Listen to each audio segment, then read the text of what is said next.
Welcome to our channel. Today we how to improve remote desktop solutions with TeamViewer, quick tutorial step by step clearly. To improve your remote desktop solutions with TeamViewer, start by downloading and installing the software from the official website. Once the installation is complete, open TeamViewer to access the main interface. Create a TeamViewer account if you don't already have one. This will allow you to manage your devices and connections more efficiently. Next, configure your settings for optimal performance. Go to the Extras menu and select Options. In the Options menu, adjust the quality settings based on your connection speed. For slower connections, choose the Optimize Speed option.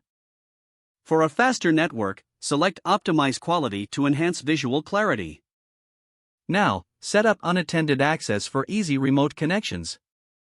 In the main interface, click on Computers and Contacts on the left side panel.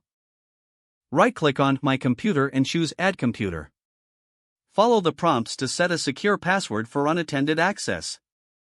This will allow you to connect without needing someone on the other end.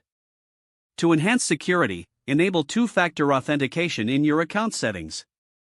This adds an extra layer of protection to your remote sessions. When you're ready to connect, share your TeamViewer ID and password with the remote user. They will input this information on their end to establish the connection. Monitor the connection quality during your session.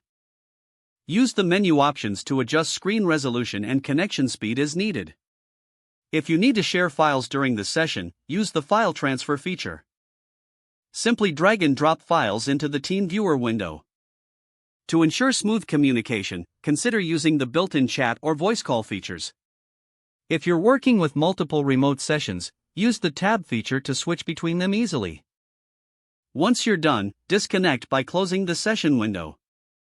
Remember to log out of TeamViewer to secure your account when finished. If the page does not load, refresh the browser or try again in a private or incognito window.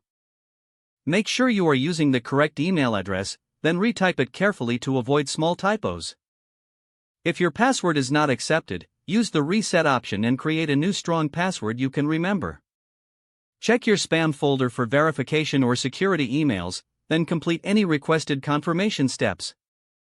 Don't forget to like this video and subscribe to our channel for more step-by-step tech guides.